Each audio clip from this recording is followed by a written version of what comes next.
اعلیٰ حضرت کے بالمقابل کوئی رائٹر ہے، نہ پولیٹیشین ہے، نہ اسٹیٹمنٹ ہے، نہ فزیشین ہے، نہ ریاضی داں ہے، نہ حدیث داں ہے، نہ فقیہ ہے، نہ متکلم ہے، نہ سائنٹسٹ ہے۔ میں کبھی کبھی کہتا ہوں کہ حضرت مخدوم سمنانی رحمۃ اللہ علیہ تعالی من وجہ پورنوی ہے۔ طوفان نوح کے وقت میں پورنیا میں آبادی تھی، انسانی آبادی۔ ابن بطوطہ کے بھی ریمارکس اور کچھ اقتباسات ملتے ہیں سیمانچل میں یا پورنیا، وہ بھی آیا۔ سیمانچل پر لکھنے کا جذبہ میری ماں نے دلایا اور اس کا نتیجہ 14 کتابوں 30 مضامین کی شکل میں سامنے آیا۔ السلام علیکم ورحمۃ اللہ وبرکاتہ۔ امید ہے آپ حضرات بخیر ہوں گے۔ ناظرین اکرام، میں آپ کا میزبان رہبر بستوی ایک نئے پوڈ کاسٹ کے ساتھ آپ کی خدمت میں حاضر ہوں۔ ناظرین اکرام، آج کی اس پوڈ کاسٹ میں ہماری اور آپ کی محبوب شخصیت کسی تعارف کے محتاج نہیں ہے۔ جی ہاں، بہت ہی علمی اور بہت ہی لائق احترام شخصیت، جن کو علمی حلقوں میں حضرت علامہ ڈاکٹر غلام جابر شمس مصباحی کشن گنجوی کے نام سے جانتے اور پہچانتے ہیں۔ جی ہاں، حضرت تشریف فرما ہیں، آئیے آپ کی ملاقات کرواتے ہیں۔ السلام علیکم ورحمۃ اللہ وبرکاتہ۔ جی وعلیکم السلام ورحمۃ اللہ وبرکاتہ۔ کیسے ہیں حضرت؟ خیریت سے ہیں؟ بڑھیا، الحمدللہ رب العالمین۔ حضرت آپ کا بہت شکریہ کہ آپ نے اپنا قیمتی وقت عنایت فرمایا۔ آپ کا شکریہ، آپ تشریف لائے۔ آپ کی اجازت ہو تو سوالات کا آغاز کریں۔ جی جی۔ سب سے پہلے تو حضور ہم یہ جاننا چاہتے ہیں کہ آپ کا جو تعلیمی سفر رہا کس طریقے سے مکمل ہوا؟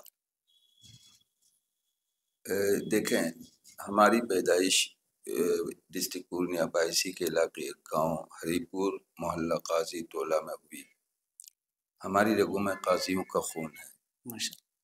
تعلیم ابتدائی ہماری ماں کی گود جو پہلی درسگاہ ہوتی ہے جی وہاں سے شروع ہوئی، جیسا کہ میں نے قرآن کریم کی تعلیم اور نمازیں، ترکیبیں، صورتیں وہ ساری ان سے سیکھی۔ جی روایتی تعلیم ہم نے ہائی اسکول تک یہاں پڑھا۔ اس کے بعد جامعہ اشرفیہ مبارک پور سے میں نے فضیلت کی۔ 10 سال فضیلت کے بعد ہم نے ایم اے کیا باقاعدہ، پھر ہم نے پی ایچ ڈی کی، اور ممبئی کے مضافات کلیان میں درس نظامیہ کی تدریس سے میرا عمل تدریس شروع ہوا۔ 3 برس ہم وہاں رہے، اور 3 برسوں کے بعد ملک کی مشہور درسگاہ مرکز الثقافہ سنیہ کالیکٹ کیرلا میں ہم 5 سال رہے، بلکہ فقہ حنفی کا قیام اور عروج اسی گنہگار کی کاوشوں کا ثمرہ اور نتیجہ رہا۔ پھر بعد میں ممبئی واپسی ہوئی اور ایک اسکول +2 کالج میں پیشہ ورانہ تعلیم دیا، اور میری روزی روٹی یا چولہا جلنے کا وہ ادارہ سبب بنا۔ یہ ایک تدریسی سفر کا ایک مختصر جائزہ ہے۔ ماشاءاللہ۔ حضرت ہم یہ جاننا چاہیں گے، تھوڑا سا آج ہم بے تکلف ہو کر کچھ ایسے سوالات کرنا چاہیں گے جن کا جواب ہمارے علماء بھی تلاش کر رہے ہیں، اور مجھے ایسا لگتا ہے کہ یہ سارے سوالوں کے جواب آپ ہی سے مجھے ملیں گے۔ میں چاہوں گا حضرت کہ موجودہ دور کے جو خطبہ حضرات ہیں ان کے ذریعے کتنا فائدہ ہو رہا ہے اور کتنا نقصان؟ دیکھیں، ایک شخص اگر کپڑا پریس کرنا، آئرن مین، اور اس کی نیت ہوتی ہے کہ ہم علماء، طلباء یا عوام کے کپڑے پریس کریں گے، استری کریں گے، جی اس سے ہمارے علماء طلباء چمکیں گے، اچھے لگیں گے، خوبصورت لگیں گے، کم پیسوں میں ہم ان کی خدمت کریں گے، تو استری کی دکان کرنا خدمت دین کے لیے اس نیت سے وہ کام بہت عمدہ اور شاندار ہے، جیسا کہ حدیث پاک میں آیا ہے کہ اعمال کاموں کا دار و مدار نیت پر ہے۔ تو خطباء کرام، مقررین اعظام، ہمارے شعراء یا نقبا جو ہندوستان میں مروج جلسوں کا جو ٹریڈیشن چلا ہوا ہے، تو میں زیادہ کھل کر کمنٹ نہیں کرنا چاہوں گا۔ جی اپنا اپنا ذوق ہے اور اپنا اپنا میدان ہے۔ بس یہ گزارش ضرور کروں گا، ہم کروں گا اپنے علماء کرام سے کہ وہ اپنی جماعت کی زبوں حالی پر نظر کریں، جی تعلیمی زبوں حالی پر نظر کریں، معاشی زبوں حالی پر نظر کریں، اور اس ملت مرحومہ اور امت مقبورہ جو موجودہ وقت میں ان پر رحم کریں، اور امت و ملت کی روش کو بھی بدلیں اور اپنی روش کو بھی بدلیں، تاکہ ہم اپنے معاشرے کی درست سمت میں خدمت کر سکیں اور اپنی قوم کو ترقی کی راہ پر بالخصوص نوجوانوں کو گامزن کر سکیں۔ جی مسلمان برائیوں کی طرف کیوں مائل ہو رہے ہیں، اس کی کیا وجہ ہو سکتی ہے؟ نبی پاک علیہ الصلوۃ والتسلیم کی بہت ساری حدیثیں ہیں۔ قرب قیامت میں گمراہی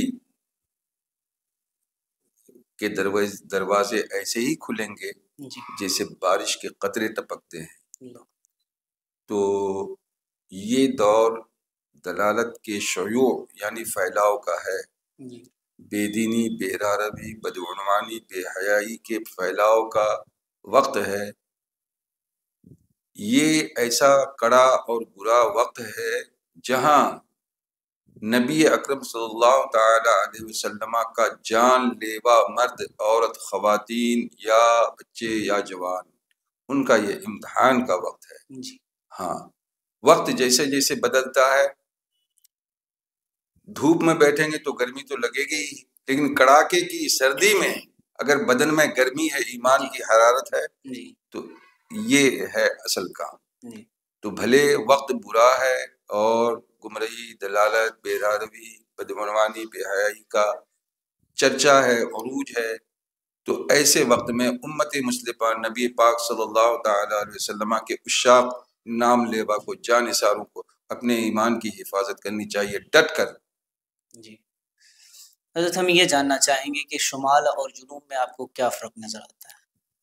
شمال و جنوب میں قدر مشترک بہت ساری باتیں ہیں اور قدر مختلف بھی بہت ساری باتیں ہیں۔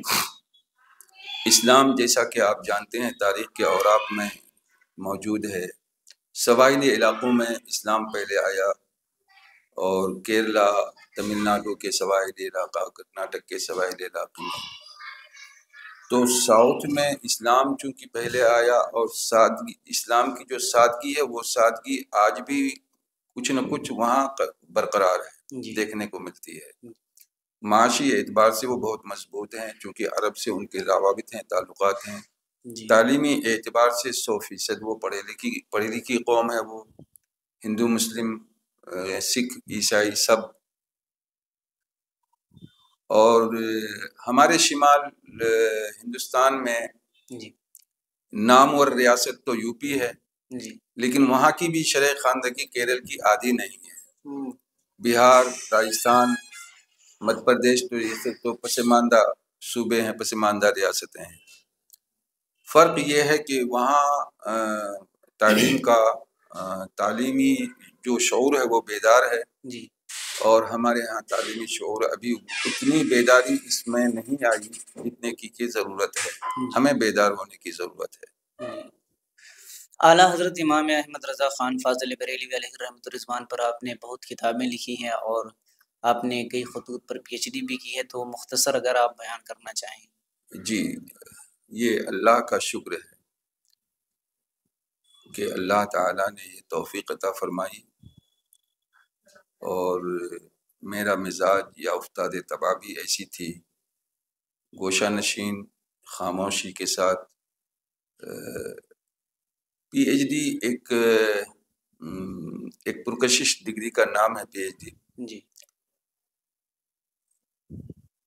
سیدی سرکار اعلیٰ حضرت علیہ الرحمہ کی شخصیت اور ان کی جو فکر ہے، ایسی شخصیت اور ایسی فکر کے حامل شخص صدیوں میں پیدا ہوتے ہیں جو زمانے کو متاثر کرتے ہیں۔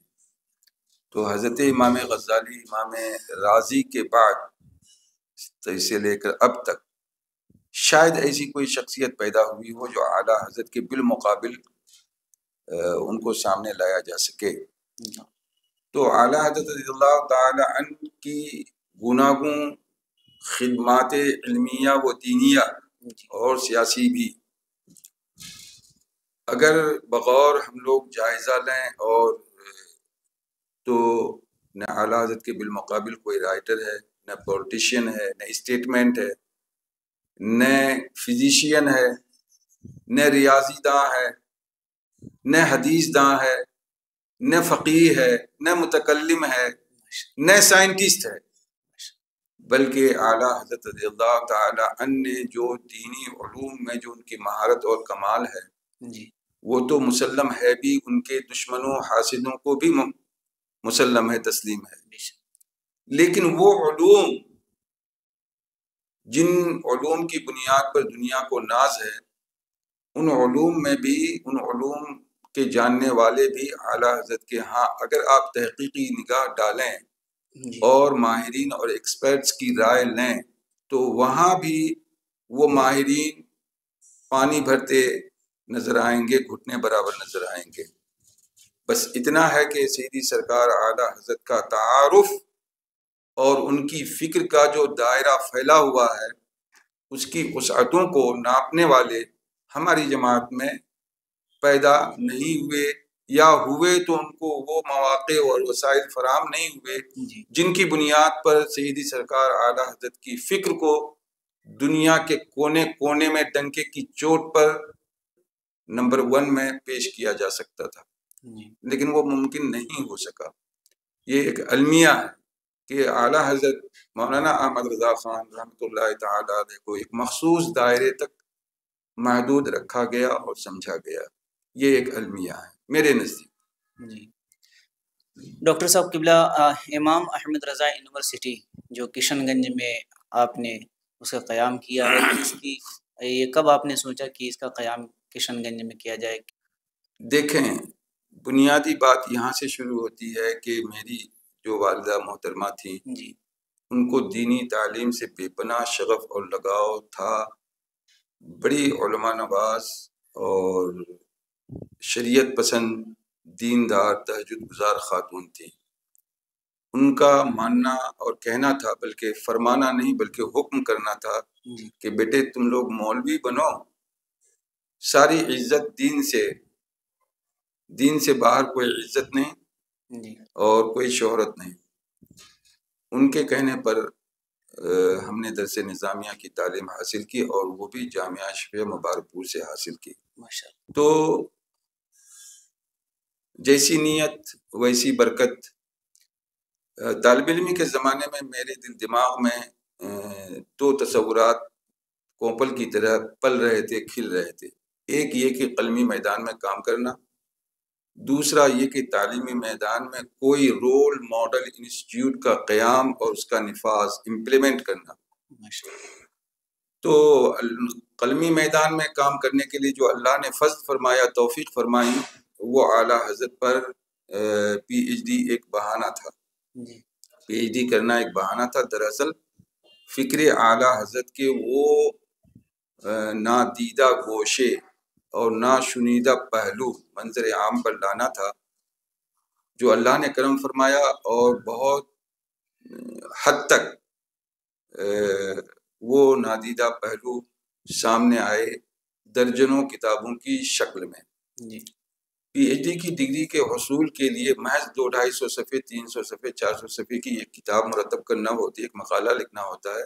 میرا وہ مقصد نہیں تھا۔ میرا مقصد تھا اعلیٰ حضرت کی فکر کو ان طبقات تک پہنچانا، ان نوجوانوں تک پہنچانا، ان انٹلیکچویلز اور دانشوران، جو لوگ دانشور کہلاتے ہیں اپنے آپ کو، ان تک پہنچانا، اور وہ بھی جسٹیفائی کر کے کہ یہ ایک چیز فلاں مفکر یہ کہتا ہے، فلاں مفکر یہ کہتا ہے، فلاں مفکر یہ کہتا ہے، اعلیٰ حضرت یہ کہتے ہیں، تو فلاں مفکر جو یہ کہتا ہے تو وہ اسٹیٹمنٹ یعنی بیان تو ہو سکتا ہے، بیان بازی تو ہو سکتی ہے، الفاظ کی سوداگری تو ہو سکتی ہے، لیکن کیا وہ قرآن و سنت کے موافق ہے بھی کہ نہیں؟ اس لیے کہ مومن کی زبان، مومن کا لفظ، مومن کا کلمہ، مومن کا قدم، یہ قرآن و سنت کے موافق ہونا چاہیے۔ تو ہندوستان کے سیاسی اور مذہبی علماء ہوں یا سیاسی لیڈران یا دانشوران، فرق اتنا ہے کہ اعلیٰ حضرت کی ہر گفتگو، ہر کلمہ، ہر کتاب، ہر بیان قرآن و سنت کے دائرے میں ہے، دین کے دائرے اور ڈومین میں. اور جو دوسرے طبقات کے لوگ ہیں ان کا بیان یا ان کی بات یا ان کا فتویٰ یا ان کا خطاب کبھی دین کے دائرے میں ہے، کبھی دین کے باہر ہے، کبھی دین ان کے دائرے کے بہت باہر ہے. تو اعلیٰ حضرت کا امتیاز یہ ہے کہ اللہ تعالیٰ نے ان کی زبان اور قلم کو اپنی حفاظت میں، اپنی پناہ میں لیا ہوا تھا. اس لیے اعلیٰ حضرت کی نہ زبان کہیں بہکی ہے، نہ قلم بہکا ہے، نہ کوئی تحریر یا کوئی مقالہ.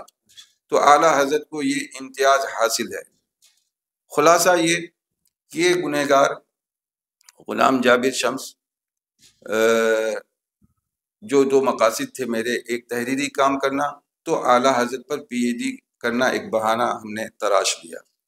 اور الحمدللہ 160 کتب و مقالات جو اعلیٰ حضرت اور علماء اہل سنت کے ارد گرد گھوم رہے ہیں وہ ہماری نوق قلم سے تحریر وجود میں آئے اور چھپے، اور پوری دنیا میں، نہ صرف ہند و پاکستان بلکہ پوری دنیا میں ہمارے بزرگوں نے پڑھا بھی، سراہا بھی، دعاؤں اور شفقتوں سے بھی نوازا. اور یہ سب ہم اپنا فضل ربی سمجھتے ہیں اور در رضا کی چاکری کا انعام سمجھتے ہیں. اللہ کا شکر ہے. اب آپ کا کے سوال کا اگلا پہلو کہ امام احمد رضا یونیورسٹی کا تخیل. دیکھیں، یہاں پر ہم تعلیم ایک مذہبی ہے اور ایک عصری دنیاوی تعلیم. تو مذہبی تعلیم کے میدان میں بحمدہ تعالی ثم الحمدللہ ہمارے علماء اور علماء مدارس نے بڑا کارنامہ انجام دیا ہے، کام کیا ہے. اور یہاں ہم بہت کچھ کمی کا احساس نہیں کرتے ہیں. کچھ تو کرتے ہیں لیکن بہت حد تک بھرپائی ہو رہی ہے. اور غیروں کے سامنے الحمدللہ ہمارے پاس بھی ایسے ادارے ہیں کہ ان کے مقابل ہم موازنتاً کھڑا کیا جا سکتا ہے، گنا جا سکتا ہے. لیکن عصری میدان میں ہم بنگال سے لے کے بامبے تک، بلکہ شمال و جنوب پورے ہندوستان میں کوئی ایسا قابل قدر یا قابل فخر یا قابل ذکر ایسا ادارہ نہیں جہاں ہم عصری تعلیم اپنی نئی نسل کو، بچوں اور بچیوں کو دیں. تعلیم تو عصری ہو، ماڈرن ہو، ٹیکنالوجی کی ہو، پولیٹکس کی ہو، قانون کی ہو، طب کی ہو، بالخصوص ماڈرن ٹیکنالوجی کی ہو، لیکن ان کی تربیت دینی ہو، اسلامی رنگ رہے اس کے دل دماغ پر، ان کا دل، ان کا دماغ خالص اسلامی رنگ یا اس کی خوشبو سے رچا بسا رہے. ایسا ادارہ ہماری جماعت میں ابھی تک نہیں ہے سوائے کیرلا کے. کیرل میں اس قسم کے ادارے ہیں. وہ قوم خود کفیل ہے، اپنے پاؤں پہ کھڑی ہے، ہر شعبے میں ان کے کارنامے ہیں. شمال ہند میں ایسا کچھ نہیں ہے. اور بطور تذکرہ اگر کہا جائے تو ایک خواجہ ایجوکیشن ٹرسٹ گلبرگہ شریف میں ہے، اور ایک البرکات انسٹیٹیوٹ علی گڑھ میں ہے جو حضرت امین میاں قبلہ چلا رہے ہیں. تو یہ دو ادارے قدر اس کمی کو پورا کرنے میں ہم ان دونوں اداروں کا نام لے سکتے ہیں. لیکن ضرورت ہے کہ ہر صوبے میں، ہر صوبے کے ہر شہر میں، بلکہ ضلعی سطح پر اس قسم کا ایک ایک ادارہ ہو جہاں ڈھانچہ تو عصری ہو، ماڈرن ہو، جدید ہو، تعلیم بھی سرکاری اور سیکولر ہو، لیکن مسلم بچوں کے لیے تربیتی نظام، دینی نظام بالکل کسا ہوا اور مستحکم نظام ایسا ہو کہ ہماری نئی نسل، ہمارے نئے بچے، ہمارے ہماری بچیاں، ان کے اندر کہیں بھی ارتداد، الحاد، بدعقیدگی، بے دینی، بےہودگی یا اخلاقی بے راروی یا کردار میں جھول نہ آنے پائے. اس لیے یہ اس قسم کے ادارے کے قیام کی بے حد ضرورت ہے، نہ صرف سیمانچل بلکہ پورے ہندوستان میں۔ راجستھان پسماندہ ریاست ہے، مدھیہ پردیش پسماندہ ریاست ہے، گجرات متمول ریاست ہے، مہاراشٹر متمول ریاست ہے۔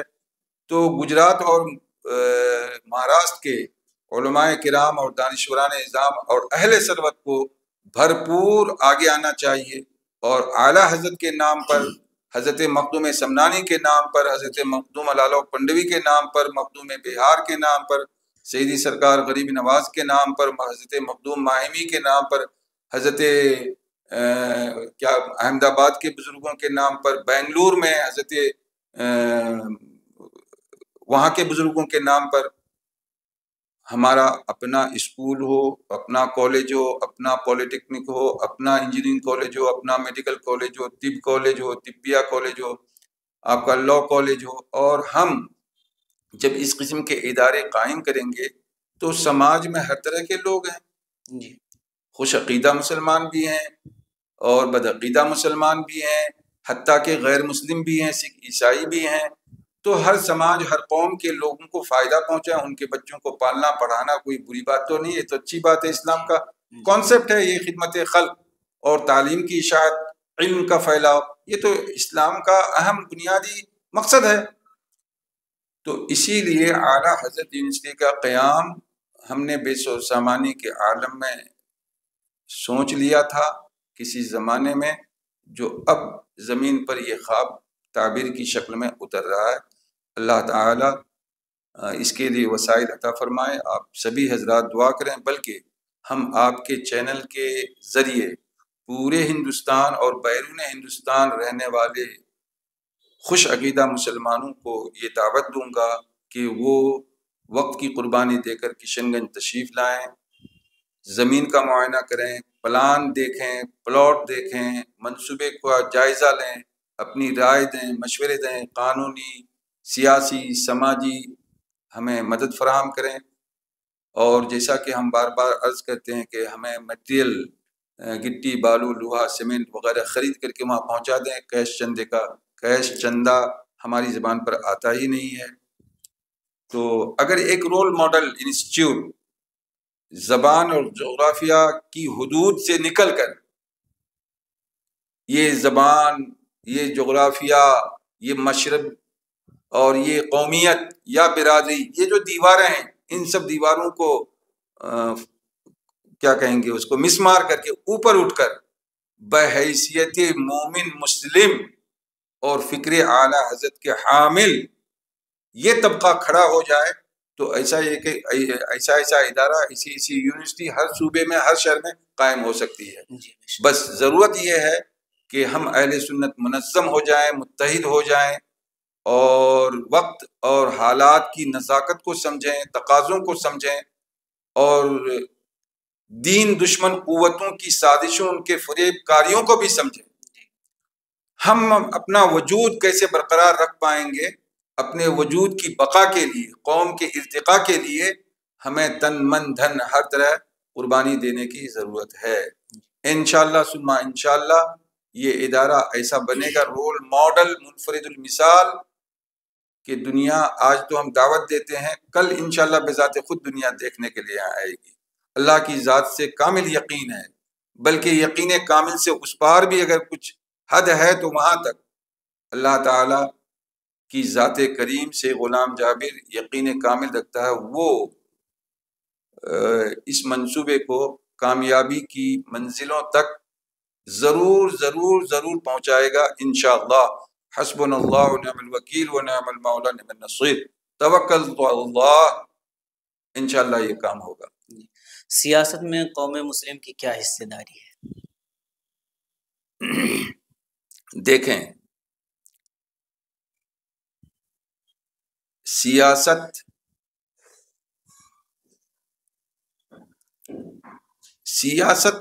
کا جو لفظ ہے، اس سے لوگ دھوکہ کھاتے ہیں۔ سیاست کا مطلب کیا؟ سیاست ایک عبادت ہے، سیاست خدمت خلق اور خدمت قوم، خدمت ملک کا ایک ہیوج پلیٹ فارم ہے۔ ایک بڑا پلیٹ فارم ہے۔ سیاست کے ذریعے، سیاست میں ہمارے نوجوانوں کو آنا چاہیے، لیڈ کرنا چاہیے، دین، قوم، معاشرہ اور ملک کی خدمت کے لیے، اپنی خدمت کے لیے نہیں۔ ہاں، جب آپ ملک و قوم کی خدمت کریں گے تو آپ آٹومیٹیکلی مخدوم بن جائیں گے۔ تو موجودہ جو سیاست ہے، جوڑ توڑ کی، جھوٹ کی، نفاق کی، منافقت کی، مخالفت کی، تو اس میں بھلے یہ ساری گندگیاں ضرور ہیں، لیکن گندگیوں سے گزر کر اگر ہم اپنی قوم کو بچائیں، اپنے قوم کے حقوق اور اس کے فرائض کا تحفظ کر سکیں، تو میں سمجھتا ہوں کہ گندگی یا اس نالی سے گزرنا چاہیے۔ ہاں، چونکہ قومی وقار، قومی بقا کا، قومی تحفظ کا مسئلہ ہے یہ، اور آئین اور ملک کا قانون ہمیں کھلا اختیار دیتا ہے۔ لہٰذا ہمارے نوجوانوں کو ایک بات البتہ میں آپ کے اس چینل کے ذریعے ایک پیغام دوں گا اپنے نوجوانوں کو، کہ موجودہ سیاستدان، میں سمجھتا ہوں کہ 90-95 سیاستدان تو ایسے ہیں جنہوں نے سیاست کی پڑھائی ہی نہیں کری، قانون کا مطالعہ ہی نہیں کیا۔ پولیٹیکل سائنس کا پڑھنا، اور پولیٹیکل سائنس میں دو آپشن آتے ہیں، دو یہ ہیں، ایک ہے قدیم ہندوستانی سیاست، ایک ہے جدید ہندوستانی سیاست۔ جدید ہندوستانی سیاست جنگ آزادی یعنی آزادی کے بعد سے شروع ہوتی ہے، اس کے ماقبل کو قدیم ہندوستانی سیاست کہتے ہیں۔ ایسے ہی تاریخ، تو قدیم ہندوستانی تاریخ، جدید ہندوستانی تاریخ، ایسی قانون کی پڑھائی۔ تو جب تک ہمارے نوجوان سیاست کے مختلف گوشوں اور شعبوں کا مطالعہ نہ کریں، اس میں مہارت نہ حاصل کریں، اور قانون کی بھرپور پڑھائی نہ کریں، مطالعہ نہ کریں، تو وہ کیا سیاست کریں گے؟ جوڑ توڑ کی سیاست، لین دین کی سیاست، یہ کوئی سیاست نہیں ہے۔ جو اصل سیاست ہے، ملک کی ترقی، ملک کی حفاظت، ملک کی بقا کے لیے کام کرنا، اور ملک سے مراد ملک میں رہنے والی قوموں کا تحفظ اور ان کا ارتقاء، ان کے بچوں کی تعلیم، ان کی صحت، ان کی معیشت، ان کا روزگار، یہ سارے سیاست سے جڑے ہوئے امور ہیں، معاملات ہیں۔ تو سیاست کرنا چاہیے، بلکہ علماء کو بھی کرنا چاہیے، آنا چاہیے، لیکن اپنا دامن داغدار نہ بنائیں، صاف ستھرا رکھیں۔ ڈاکٹر صاحب قبلہ، آخری سوالات کی طرف بڑھتے ہیں۔ سیمانچل پر آپ نے ایک کتاب بھی لکھی ہے، اور بہت ساری کتابیں آپ کی شائع ہوئی ہیں، تو ہم چاہتے ہیں کہ ہمارے ناظرین کو آپ مختصر تعارف اگر سیمانچل کا پیش کر دیں۔ ذہنی اور طبعی طور پر جی، چونکہ یہ گنہگار کم گو بھی ہے، اور کم سخن بھی، اور کم آمیز بھی، ممبر، منڈپ، مجمع سے یہ بندہ تقریباً دور رہا۔ لکھنے پڑھنے کا جو، جیسا کہ ہم نے بتایا، وہ جو شعور ہمارا پختہ ہوا، یا جب سے ہم نے شعور کی آنکھیں کھولی، وہ ہم نے سیدی سرکار اعلیٰ حضرت کی کتابوں نے ہماری شعور کی آنکھوں کو کھولا ہے۔ سچی بات یہ ہے۔ لوگ کہتے ہیں ادیب بننے کے لیے ادیبوں کو پڑھنے کی ضرورت ہوتی ہے، ادبی کتابیں پڑھنے کی ضرورت ہوتی ہے۔ میں نے کوئی ادبی کتاب نہیں پڑھی، یا پڑھی بھی تو سرسری۔ مجھے سارا ادب، سارا اسلوب، سارا لکھنے کا طریقہ، ساری سوچ اور ساری سمجھ جو آئی، وہ اعلیٰ حضرت کی کتابوں، رسالوں کے پڑھنے سے آئی۔ میں نوجوان علماء جو یا طلباء یا کالج کے طلباء کو بھی میں پیغام دوں گا کہ وہ اعلیٰ حضرت کی کتابوں کو پڑھیں۔ اعلیٰ حضرت کی کتابیں تہ دریا ہیں، جس قسم کی موتی آپ تلاش کریں گے وہاں آپ کو مل جائیں گے۔ رہی بات یہ کہ سیمانچل، تو اعلیٰ حضرت پر کام کرتے کرتے میری گفتگو میں میری ماں کا ذکر آیا۔ 2007 میں 2008 میں میری امی جو حیات تھی 2009 میں انتقال ہوا، تو انہوں نے مجھے اشارہ کیا کہ تم اتنی کتابیں چھاپتے ہو، اتنی کتابیں لکھتے ہو، تو ان کے بڑے بہن بھی میرے سگے خالو جو حضرت قطب پورنیہ کے نام سے مشہور ہیں، نام ہے حضرت شاہ محمد یوسف رشیدی رحمۃ اللہ علیہ، یہ شاگرد تھے حضرت استاذ الاساتذہ مولانا شاہ ہدایت اللہ صاحب رامپوری سما جون پوری کے، اور مرید خاص تھے حضرت سرکار آسی غازی پوری رحمۃ اللہ تعالی علیہ کے۔ تو میری والدہ نے اشارہ کیا کہ تمہارے خالو بھی تو بہت بڑے رائٹر مصنف تھے، ان کی کتابیں جو چھپی نہیں ہیں وہ چھپواؤ، ان پر بھی کچھ لکھو۔ تو میری ماں کی ان باتوں نے میری آنکھیں کھولی اور میرا جذبہ جگا، اور یہاں سیمانچل پر ہم نے کام کرنا شروع کیا۔ ایک تو ماں کا حکم تھا، دوسرا یہ کہ کٹھیار پورنیہ کشن گنج کے کتب خانوں میں سیمانچل کے حالات پر، یہاں کے بزرگوں پر، یہاں کے اداروں پر جو کتابیں تھیں اور ہیں درجنوں درجن، وہ تقریباً دوسرے لوگوں کی تھی، بدعقیدہ قلمکاروں کی۔ تو مجھے شوق ہوا، میری ماں نے بھی مجھے شوق دلایا، تو ہم نے لکھنا شروع کیا۔ بحمدہ تعالی ہماری 14 کتابیں سیمانچل پر مستقلاً، بلکہ کاملاً پورنیہ تو 2 جلدوں میں 1200 صفحات پر وجود میں آئی، اور لوگوں نے سراہا بھی، پڑھا بھی، اور ایسے ہی 25 سے 30 مقالہ جات ہیں جو خالص سیمانچل پر ہے۔ آپ کے سوال کی توسیع کرتے ہوئے میں یہ بتانا چاہوں گا کہ جو سیمانچل بولا جاتا ہے، سیمانچل قدیم پورنیہ، یہ سیمانچل ہے۔ قدیم پورنیہ کی جو سرحد ہے ادھر ہے مرشد آباد بنگال۔ مالدہ انگریز کے زمانے میں ڈسٹرکٹ بنا 1813 میں۔ یہ کشن گنج سے پورب جو آپ کا دیناج پور ہے، اتر دیناج پور، یہ 1956 میں بنا ہندوستان آزاد ہونے کے بعد۔ کٹھیار 1972 میں ضلع بنا، اور مدھے پورہ پورنیہ سے پچھم وہ بھی 72 میں بنا۔ 1992 میں کشن گنج اور ارریہ یہ 2 ضلع بیک وقت ایک ہی سال میں یہ 2 ضلع الگ سے بنے۔ تو یہ ہے سیمانچل کا جغرافیہ جو اتنا پھیلا ہوا ہے۔ اور آپ کے سوال کی توسیع کرتے ہوئے میں کہنا چاہوں گا، یہاں جو اسلام آیا، پہلی بات یہ کہ یہاں کی جو آبادی ہے، حضرت نوح کے وقت میں جو طوفان نوح کے وقت میں پورنیہ میں آبادی تھی، انسانی آبادی۔